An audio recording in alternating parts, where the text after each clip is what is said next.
So good morning. I'm doing a different style today. It's doing some neighborhood lawns, so I'm not using the truck.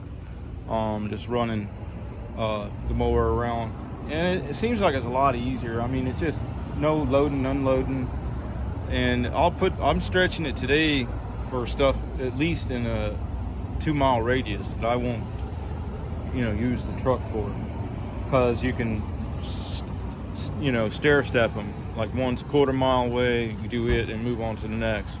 All right, let me get my gas. All right, good afternoon. I just got back from a little route here, and I just went without the truck. It worked out fine. It worked great. This is the mower I put the lithium battery in yesterday, so it got a good test and it worked fine. Obviously, there's no battery in there anymore, and that was a good test for it. It was nice because I didn't have to park, unload, and everything was within a few miles. So it didn't take very long at all to get to each lawn. And it was nice and cool riding the mower down the road. It probably wouldn't work for everybody. You'd need a tight route and close to either your house or close to where you want to park your truck. Now, with that being said, some people might want to explore, if they were going to do that on a regular, clocking up your hydros to get more ground speed. Well, I've done that before, and what my findings were that it did not seem to impact the wear on the machine. I don't know if the increased hydraulic flow caused it to keep the hydraulic oil temps down, and therefore it didn't do any long-term damage, or if it's because the oils today are better. But there's two schools of thought on how to clock up hydros on these mowers. One would be overclocking by putting a larger drive pulley right above the PTO on this machine, for instance, on the crankshaft of the motor, and then because it's a larger diameter, every time it makes a revolution, it moves more belt. And then because it's moving more belt per revolution, then on the hydraulic pumps, then it would cause it to pump out more oil, because connected to this lever is this lever, and when it gets tipped, it tips a plate. The plate pushes on some pistons that are in a round configuration.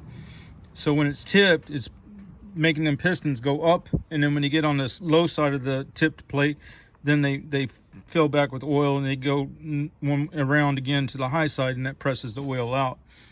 So the one school of thought is overclocking, obviously. The other would be to go with larger pistons on that piston set for more cc's.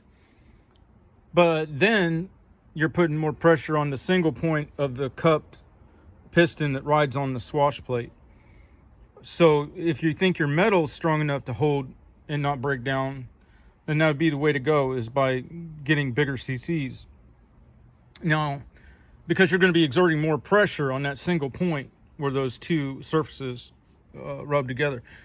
Now, if you think that your oil is good, then you might want to go with the overclocking, because with spinning faster, you create more friction, and that heat and stuff gets pushed out into the oil. So now my experience was with overclocking, and the findings were that, yeah, it sped that machine up quite a bit on ground speed, and it didn't seem to have any